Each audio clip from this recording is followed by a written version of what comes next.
Today's podcast is brought to you by O2 Vape, a proud USA veteran-owned company that's been delivering high-quality portable vaping products since 2014. Whether you're looking for your next premium vape or you're a B2B retailer looking for innovative products, O2 Vape has you covered. From their exclusive patented Flip Ultra to a wide array of all-glass disposable vape pens, O2 Vape is your only source for truly innovative vape technology. And with a lifetime warranty on their products, you know you're getting the best. For both personal use and wholesale opportunities, visit o2vape.com today.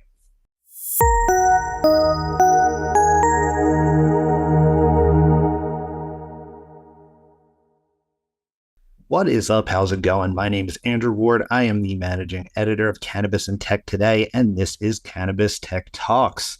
How's it going? It's been a minute. I'm going to be trying to do more of these podcasts more frequently soon enough, but honestly, that's not why we're here today. In fact, you're not going to hear much of me at all. I'm going to be turning it over to a good longtime friend of mine, as well as a awesome media personality in the space of professional wrestling. Her name is Alex Lajas, but if you follow any of her stuff, you probably know her better as Queen of the Ring. Now, I've known Alex for years. We actually started out as food runners and barbacks at similar bars in the Upper West Side area. We were owned by the same company. That's how it was. It's really dope to see Alex like kicking ass. If you're watching anything in the wrestling world online, you've probably seen her work. And if you haven't, check her out. She does a lot of great work, including her Twitch show, Church of Joshi, where she breaks down a lot of the women's wrestlers of Japan. Basically, when I became managing editor of Cannabis and Tech Today, I was told that we're going to be doing a Women in Cannabis edition, and I got to pick the story. So immediately I thought, how can we insert nerdy shit that I love, like pro wrestling, into a B2B magazine? And basically you got the ball rolling. And right away, I thought of not only Alex to write the story, but to cover one of my favorite independent wrestling personalities. Her name is Dark Sheik. She is the founder of the Bay Area-based independent wrestling promotion HOODSLAM. Not only are they an awesome destination for great wrestling, where some big names have come up and trained in the area, but they're also really pro pot and awesome, and I wanted to feature that.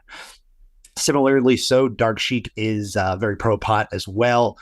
She's also just an amazing talent in the ring. If you've seen any of her shows, you would know what I'm talking about. If you haven't yet, go check it out. Independent wrestling is dope. And if you're not a fan of wrestling just yet, come hang out with me. We can probably fix that. And I'll probably smoke some joints along the way. So even if you don't like it, I'll smoke you out. Anyway, getting back to it. Dark Sheik is great in the ring, great at running an independent pro wrestling company. So I thought B2B, weed, this all works out. She's also really proud about her Persian heritage and being a trans woman in the wrestling world. So a lot of great stuff to talk about. We'll actually be seeing Alex and Dark Sheik in a bit of this interview in our upcoming Women in Cannabis edition. So excited to see that drop. And you also get this full interview online if you visit cannatechtoday.com. But for now, let's turn it over to Alex and Dark Sheik because you heard enough of me. So check it out, enjoy, learn a little bit about pro wrestling if you don't know about it. Propagation stage precision from Gavita. Increase cloning productivity and efficiency with an 18-watt energy draw and 35 micromoles per second at 2 micromoles per joule. The clone bar's 9,000 Kelvin spectrum combined with 120-degree light distribution helps create an optimal environment for propagation. Simple install and easy operation make for quick integration into existing propagation systems. Daisy chain up to 20 fixtures. IP66 wet rating for challenging environments. Gavita grown, start to finish. Learn more at gavita.com/clonebar. I want to get into this because, in my opinion, you are a prominent figure in the wrestling industry. And you've opened some doors for many marginalized individuals in this space, especially with your promotion that you created with HOODSLAM. So talk to me about what the goals have been for you in HOODSLAM. At first, it was kind of like I had been wrestling already for like 10 years-ish or some big number of years. And I kind of reached a point where I was like, I don't want to do this for any reason other than I like it. And like I traveled around, like I just spent like almost a year in Florida. That was a big mistake. Like trying to be like around the centers and the places where wrestling was happening. And I was like, I'd much rather just go back to California, do something at home, and have it be stuff that I enjoy and with people that maybe weren't getting opportunities in California. Wrestling can be, I'll use the phrase a boys club a lot of times. Like it can be a lot of things in a lot of ways exclusionary. It's gotten so much better, but it's like, we got a long way to go still. But I just wanted to have fun. I wanted to enjoy myself. I didn't want to be like, oh, I'm trying to get signed or I want so-and-so to like this. It was for my enjoyment, for the wrestler's enjoyment. Like, let's get back to why did you want to be a wrestler? Like, what's fun for you today? Like taking that first spark and like now with the knowledge that you've encompassed, let's do what brings us joy. That was like my mission to the HOODSLAM roster and to get a lot of these names out more because, now there's streaming and everything. And as long as you have a social media, like you have an opportunity. But back then, no, like sometimes we're like a little removed from people getting VHSs of their matches at that point. So, like, you had to make a big bang to really get anyone to look over in your direction. It couldn't just be good wrestlers. It had to be something different, something new. And, maybe even like something successful and beyond like a wrestling crowd into like date night. And like, it's Friday and I'm out in town and I'm like worked all weekend. I want to spend my money somewhere fun, but not to go to a high school gym and be put off by some weird super fan yelling crazy stuff in front of children in like a church, no, let's go to a nightclub. Let's have some drinks. Let's do it 21 and up. Let's smoke weed. And yeah, apparently it's gone well because we're on year 14 now. So I guess we did something right. You definitely did. You definitely did. And with that connection with HOODSLAM and Cannabis, how did that come about? Was that always a part of the goal to have it be such an open space, especially with different shows and different characters that appear? Yes, absolutely. I used to work at what at the time was called a cannabis club. I guess now you'd call it a dispensary. Or you definitely would, not I guess. But it was like for doctor's notes only, and they were a lot harder to get back then. But I thought, wouldn't it be cool if we did a show where the patients could medicate while watching performance? So I was trying to get that together with the place I worked, and they liked the idea, but they just never committed to it. So I had a lot of leftover ideas from that I could then just apply to HOODSLAM, and it being 420 friendly was a major one because like I went to a concert and I remember like, you see it all the time, but like my first time I was at a concert and I saw someone in the audience pass a blunt to the artist. And I was like, that's crazy. Like, how do they get it back? Like they don't. Like they're just happy the person shared their weed. And I was like, they should do that for wrestlers. Like we should have that energy. It should feel like a concert and not like a sporting event or like the Olympics or something. So bringing cannabis into that was part of that party atmosphere. And also just like, you see wrestlers that actually maybe you don't see, but wrestlers do all kind of things and take all kind of stuff and put it in their body sometimes. And they can be very judgmental. But I wanted to show like, hey, the way you think it's okay to have 4 energy drinks before you body slam me, or maybe like get your buddy to inject something in your butt. The medicinal ink. I'm gonna have a little joint, like, and we're all just getting to where we want to be. It's not like, oh wow, they're all fucked up. Some of them are, but it's more about it's finding where we want to be as artists, and that can change. But like for us, it involves weed. Yeah, and you mentioned in an Instagram post that it's been an act of wish fulfillment, right? When a fan hands you a blunt or a joint before, during your entrance or after the show, what does that mean to you to have that connection with the fans through cannabis? I mean, it's everything because it's super cool for one that people would feel like that's a nice thing they want to do for me. So I'm always like blown away by it. It's always very flattering. And more just the way like breaking bread with someone, um, burning a bowl with someone or sharing a blunt with someone as a way that we can bond and like share an experience and enjoy the same thing at the same time. So a lot of times it's something that they give me and I have to do later because like I'm immediately departing to a hotel as soon as they make me stop selling merch. So unfortunately, I don't always get to smoke with the person, but like I remember them when I think about it when I smoke it, and there's like a little moment of communion between me, the person, the weed, and like the universe. So it means everything. It's so cool. I mean, yeah, I've partaked with you before and we've connected through that and like X-Men and Right? Sandman. Yeah, Yeah. good. And, with your relationship with cannabis, how do you feel that that benefits your performance in the ring, whether that be within, the athletic ability and also the character work that you do? Sometimes like unfortunately I do wrestle without smoking for many hours. Mm-hmm. And it's doable. I still enjoy it very much. There's different things that I can appreciate, but for the most part it's about like getting the mindset to perform more than actually performing. Like once I'm out there, like, it's in God's hands and I'm just like this one, there's like a oneness from thought to action that just, it's almost like I'm not even doing it. I'm more watching it happen. But like getting to that point, getting through the day, getting off a plane and like with zero sleep and like your body aches, but I don't want to take a pill. I don't want to get drunk. Yeah. I want to feel what's happening still, but I want to be able to have some ease of movement and like a little clarity of thought. And it really helps me in that way. There's a process of me. I know a lot of people like vape and that's tight too. And so do I sometimes, but like there's a process to breaking down a nug and putting it in a blunt or a joint and rolling it up and then smoking it that like is, I can have the conversation. I don't have to focus like intensely, but the process is healing in its own way. Mm-hmm. And that helps me focus. It helps center me.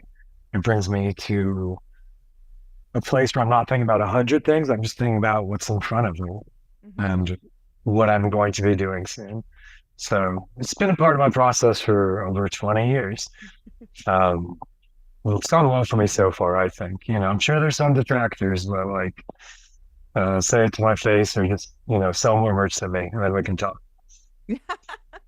I love the confidence in that. Some of them do, if Marquito want to give me advice, I'll take it. If Pat Cardona wants to tell me something, sure, I'll listen. But as your line, if the merge truth is shorter than mine, like maybe just say that maybe I don't need it. Do you think the wrestling industry is much more open to weed now than before? Is it like less of a taboo?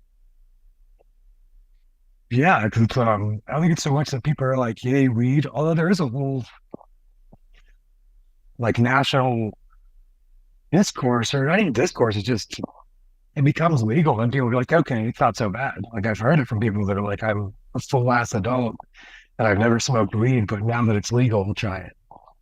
And the medicinal uses are way more accepted as not just like hokey medicine. And in wrestling, we've seen it's like a lesser of evils, if not even beneficial, as I would argue. But people have seen what it's like when wrestlers are doing pills and steroids and drinking and getting caught all the time or, unfortunately passing away at a very young age. Mm-hmm. So while we've also noticed the people like RVD or like Snoop Dogg who can age very gracefully and are still keeping their love of life and like retaining so much that their counterparts are not partaking. And I think when you have those examples, it goes a long way. I think when you see me come to the ring and a fan hands me a blunt at HOODSLAM and I smoked a whole blunt and I wrestle for 20 minutes, you're like, oh, maybe this isn't the poison I thought it was. Maybe this is something a little more chill than the story I was told. So yeah, just all over. I used to have to hide it. I'd show up and I'd tell people I'm smoking. I just go on a walk and think nobody knew, even though I reeked of weed when I came back. But now it's everywhere. Like you can just, go outside the back door and there's somebody smoking. So it's nice. Yeah. So when did you get into weed? Like, what made you want to try it? So at first I didn't want to. I lived in Atlanta and I saw weed and I was like, kind of looks like dirty grass. Not that interested. And then I came to California with that mindset, but I looked at it and I was like, oh, this is green and like colorful and it looks like a flower. Let's give it a shot. And honestly, I gave a lot of things a shot at that time. And this is the one that stuck the most. This and wrestling. And yeah, as far as, you know what, those are two things that stuck really well and have not given me a reason to stop. A lot of other things just, you can overdo it in ways that can be really hurtful physically or even spiritually or, you know, however you want to take it. If I smoke too much weed, you know, I'll sleep it off. It's not that big of a deal. It's not going to ruin my life. It hasn't yet, at least. Mm-hmm. Whereas if I drink way too much, you know, those have been much more punishing encounters the next day, or even like the choices I make during. Mm-hmm. So through the benefits and the lack of deficit or like, you know, just straight up pain it's brought to me, it was an easy choice to keep smoking. How did it make you feel? Like when you first smoked? At first, I was like, oh, I don't really think I got high. Like, I did feel like I was flying for a couple minutes, like literally. But I was like, no, I didn't really get high. And then, you know, I smoked again and I was like, well, I did watch all of Resident Evil bootleg, like really bad quality on my friend's computer, but I don't think it really hit me. And then finally, I was like, oh no, this is effective. And also, like, I was kind of tense growing up, and I still can be at times, but I felt like I got off the roller coaster. Like I was holding really tight to the handlebars, like white knuckle tension.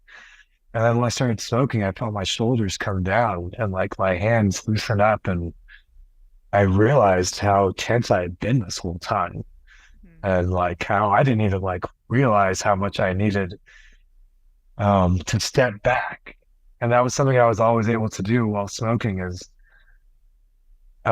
be able to just kind of like remove myself from the direct feeling of my life and more see it, not from a third person perspective, but like a little more objectively and not subjectively, and be able to appreciate things or be able to judge my own decisions or how people are treating me in a much more fair light. So among like, you know, just the physical release of tension and being able to just like think at what was a normal pace and not this rapid fire process I didn't even realize I was doing. I just knew I was frustrated everyone else wasn't thinking as fast. Yeah, it's just, yeah, it's lovely. What can I say? So it gives you like a sense of enlightenment, right? Like when you first tried it and up until now. Yeah, I think that's a fair way to put it. Enlightenment, or even just the way that makes the most sense to me out loud was giving me objective perspective and not always like feeling the emotion of the situation, but being able to just see how other people might have felt that I didn't notice right away. It was just a great way for me to recenter and calibrate to objective reality. You know, that's something I need every now and then is for someone to point out what's actually happening. I feel that. I'm the same way. Yeah. Yeah. So it's great. It's helpful. Sometimes it is, yeah. And obviously your relationship with it is very strong. Do you only smoke or do you enjoy edibles? Do you prefer like blunts or joints? Talk to me about that. I mostly smoke blunts, sometimes joints. I don't have any blunts. Or if I'm around company that would prefer it that way. You know, I have a pipe, I have a bong, but it's really just out of laziness. I just don't feel like rolling something. I'm just like, I'll just hit something right now. I like always, you know, I'll do dabs, I'll do whatever you got, whatever you can put in front of me. But edibles, I try and put more in a situation where I know, like, I don't really like to have edibles before I wrestle. It tends to make me feel heavier, as opposed to the lighter feeling I'm going for. It's great for long flights when I need to go to sleep in an hour and a half. before a movie. There's all kinds of situations that I would, but more blunts. Yeah. Mm-hmm. Does smoking give you more ideas for gear? Because your gear I love so much. Thank you so much. I copy from the best, and the best is, X-Men characters. So, and other assorted comic related stuff. So I appreciate that very much. I'm very proud of my gear collection. I think maybe that someday someone's going to find a trunk of all this stuff, like on Storage Wars or some shit. And they're going to be like, what did they do? What was it, like all club wear? It's like, why do they have 12 different color boots? Like, whatever. But it definitely helps. I don't think it's necessary. I can come up with ideas wherever, but usually I'm paying a little more attention if I've decided like I'm going to smoke and read this comic or watch this movie or disconnect from my fucking cell phone for an hour and a half. Then yeah, I think it helps me like pinpoint on the things I like more and take note as a fan, of wrestling and being entertained and cool outfits. Like, what are the ones that make me stand up? I think I still have that in me, but it definitely isn't hurting for me to be high when that happens. Maybe it gives me a little more like, oh, is that good? Like, that's probably a good idea. Let me write it down. And if I was like stone cold sober, I'd be like, that's too wild. Like, no, I can't do the Madeline Pryor titty top. Like, that's ridiculous. I mean, but I get high enough. I'm like, yeah, I could do that. That sounds like a great idea. So I got it. So how would you say weed changes the wrestling scene for performers in the element of like mental health? Like for you, for example, coming out of the ring, maybe when you feel like you have a bad match or if you feel like you've had a successful match, like how does that elevate your mindset? I'm not sure I've ever felt that way. But I'll try and put myself in the shoes of someone who's had a match they don't like. It hurt immediately. But no, I don't know. It's not really about that.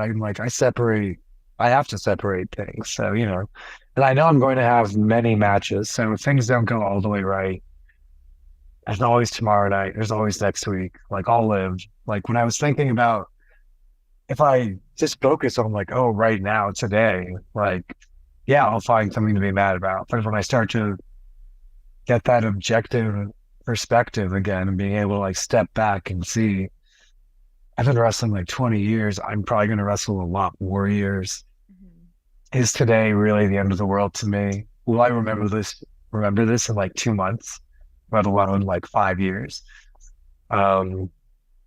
So I think that mentally, like, I don't know if I would have that I know I wouldn't have that if I had to be like not smoking weed all the time. I don't want to use the word sober because it implies intoxicated, mm-hmm. But it's not about being intoxicated. Like sometimes I do want to know myself from the airport. I'll be honest, because it can be very intense to be at a place where all kinds of people, are there and they have a lot to say sometimes. And mm-hmm. I do want to just be like, whatever, dude. I don't know. I'm high. I don't care. That's what I'm doing. But if I'm like cranky and I haven't had coffee yet and I haven't gotten high and someone gets in my face, like I'm gonna have some shit to say about it. Because mentally I'm like not able to separate yet. I'm not able to like just exist. I'm hung up on so much. I think smoking helps a lot with that. Again, so I'll be able to think through whatever's bugging me before I get to that point and not be so crunchy at the airport.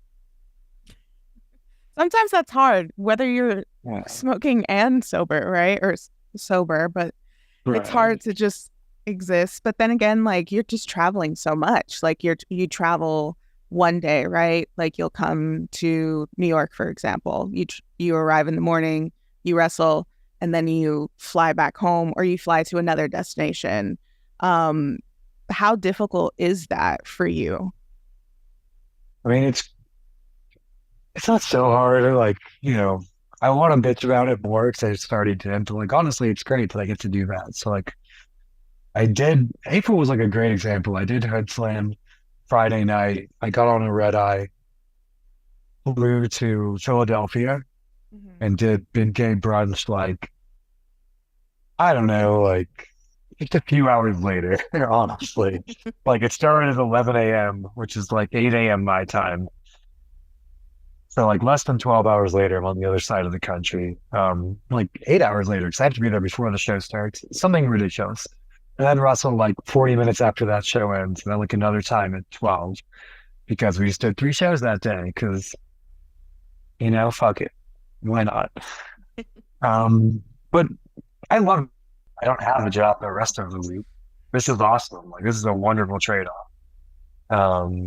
And like the people that go to work every day, like you're the real heroes. I could never. But I don't think it's just about mental health and wrestling though. I think like for a lot of the reasons I've already laid out, just being able to like look back at your problem, appreciate more than what's bothering me. That's something that's universal. You can have any job and kind of need that moment to remove yourself from your work and social anxieties, whatever it might be, and meditate or just kind of reflect on yourself. And I think for a lot of people, maybe it means sitting at the bar and not talk to anyone for 40 minutes, or maybe it means having a blunt, having something out of the ground. Feels a little bit better. I guess alcohol is made out of like ground stuff too. I shouldn't pick on it, but I'd much rather stay on my couch and smoke a blunt and think about my day than like go to a bar, get into an argument with someone, get interrupted by someone, drink for 40 fucking minutes, like uninterrupted. Also weird. None of that feels right. Yeah. It doesn't feel like good for my mental health. But this feels much better. It feels much right, much more right in a way that I could better for me. That's for sure. To each their own, but a much better route for me to take. So last question. What does world domination look like for Dark Sheik and HOODSLAM? So,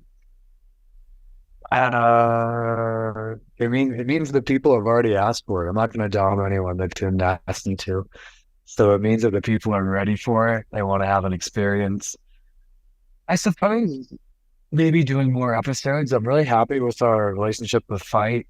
Would be nice to do more shows outside of California, because I know people ask me in Chicago, Arizona wants us back, Vegas, where I live. Like, why not there?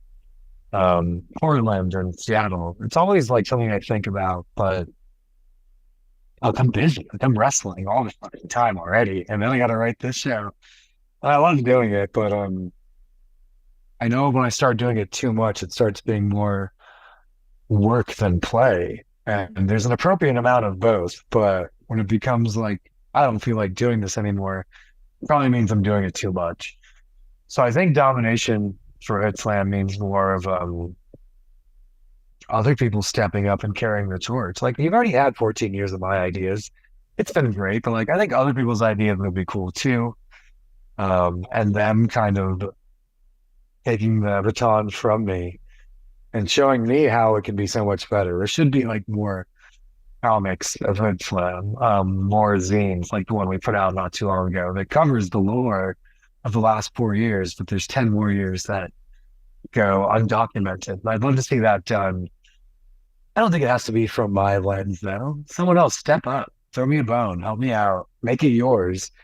And we'll do franchises, and we'll be a HOODSLAM in every town, and we'll send them all to Fight TV. I don't know. We'll see how it goes. But I have so many stories I do want to tell, and it's really hard to do one or two shows a month. Like, I do have ideas for like doing stories every week if we pull them down to it, but it's good, letting them simmer too. So we'll see what the universe wants. I ask the universe every now and then what it wants from me, and I try and be a good listener. We'll see. If it says do more, I'll do more myself. But I'm asking help, please. Whoever wants to step up. This episode brought to you by, we'll see. Amazing.